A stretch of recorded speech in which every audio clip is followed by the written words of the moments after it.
selamat pagi, salam sehat. Bagaimana kabar anak-anak ibu yang belajar di rumah? Semoga kalian semua selalu dalam keadaan sehat. Hari ini mari kita bersama-sama pembelajaran IPA dan IPS. Sekarang mari kita masuk dan mempelajari materi pembelajaran kita. Coba, sumber energi yang berasal dari minyak bumi dan gas merupakan sumber energi yang tidak dapat diperbarui. Sumber energi ini memiliki ketersediaan yang terbatas dalam suatu saat akan habis.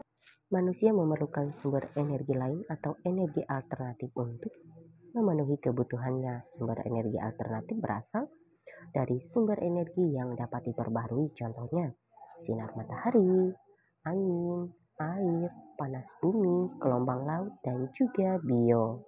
Sumber energi alternatif merupakan sumber energi yang bukan sumber energi tradisional. Sumber energi tradisional adalah bahan bakar fosil seperti batu bara, minyak, dan gas alam. Matahari, yaitu matahari merupakan sumber energi utama di bumi. Hampir semua energi yang berada di bumi berasal dari matahari. Energi panas yang dihasilkan dapat digunakan untuk memanaskan ruangan, memanaskan air, dan keperluan lainnya. Kedua, angin adalah gerakan udara di permukaan bumi yang terjadi karena tekanan udara. Angin telah dimanfaatkan sejak dahulu sebagai sumber energi pada perahu layar dan kincir angin tradisional. Ketiga adalah air. Air yang deras merupakan sumber energi gerak, biasa dimanfaatkan sebagai pembangkit tenaga listrik. Oleh karena itu, di VLTA dibuat bendungan air di tempat yang tinggi.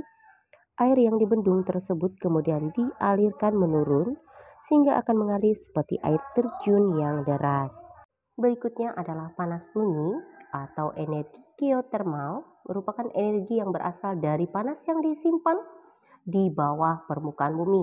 Pusat bumi terbentuk dari lapisan batuan yang sangat panas. Hal itu menunjukkan bahwa bumi merupakan sumber energi panas yang sangat besar. Berikutnya adalah gelombang air laut. Saat memecahkan pantai menghasilkan banyak energi, energi ini dapat diubah menjadi energi listrik. Dan yang terakhir adalah bahan bakar bio, merupakan bahan bakar yang berasal dari makhluk hidup, baik hewan maupun tumbuhan. Bahan bakar ini berasal dari tumbuhan, di antaranya tumbuhan berbiji yang mengandung minyak seperti bunga matahari, jarak, kelapa sawit, kacang tanah, dan juga kedelai.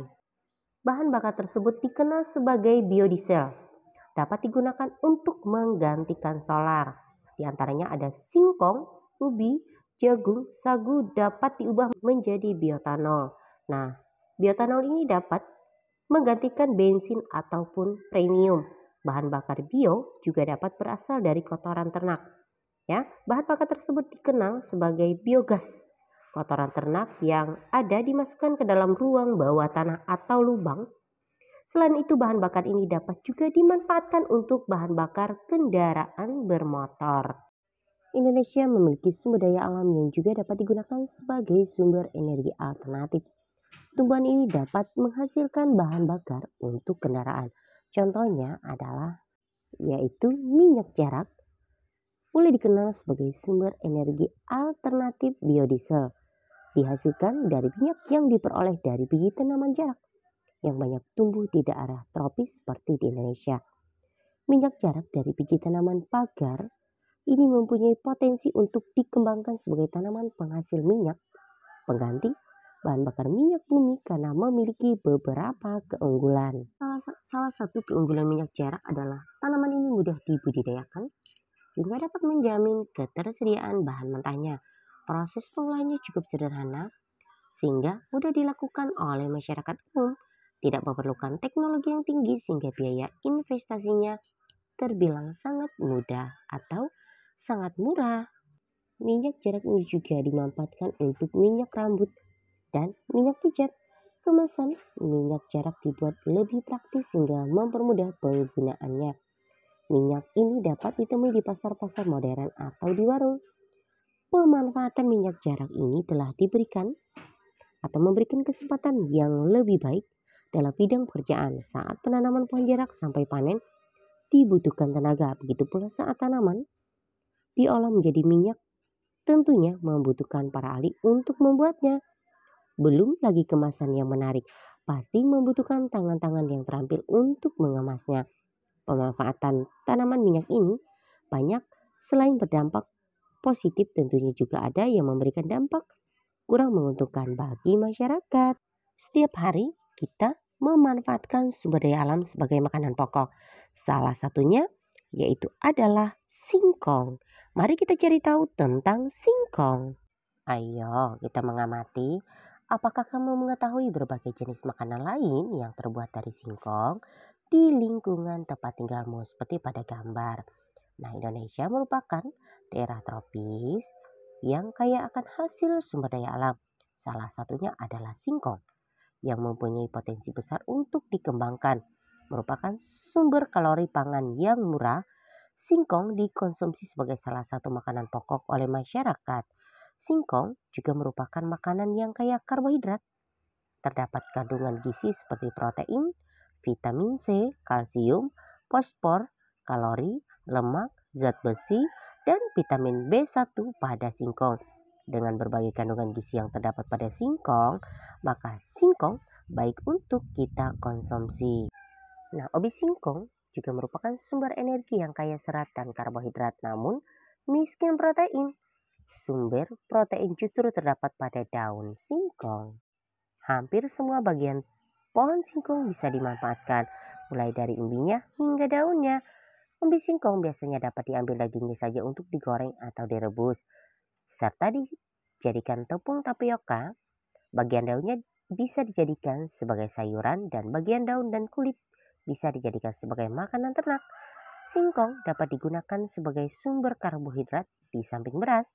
Selain dapat pula digunakan untuk keperluan bahan baku industri seperti tepung tapioka.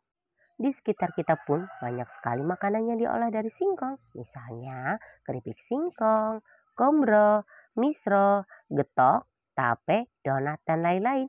Bahkan hasil olahan singkong tersebut menjadi mata pencaharian bagi sebagian masyarakat. Mulai dari bentuk usaha kecil, industri rumahan juga sampai hingga pabrik. Selain dijadikan sebagai makanan, singkong juga dapat dijadikan sebagai bahan bakar alternatif yang dikenal dengan sebutan bioetanol. Bensin dicampur dengan bioetanol kualitasnya lebih baik. Cukup tambahkan 10% dari total volume bensin. Nah, sekarang akan Ibu sajikan manfaat penggunaan bahan bakar alternatif bioetanol untuk kendaraan bermotor. Yang pertama, pembakaran lebih sempurna. Gas buang menjadi lebih bersih, tarikan lebih ringan, suara mesin lebih halus, hemat bahan bakar hingga 20%. Memperpanjang usia mesin, ramah lingkungan karena bisa dibudidayakan, lebih menghemat penggunaan bahan bakar fosil dan mengurangi pencemaran.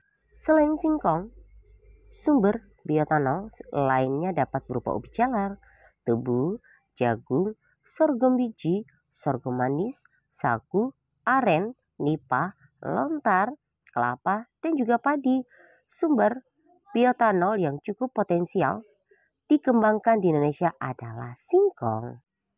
Sekarang Ibu cukupkan penjelasan materi pada pembelajaran hari ini, yaitu pembelajaran tema 2, subtema yang ketiga pada pembelajaran IPA dan IPS.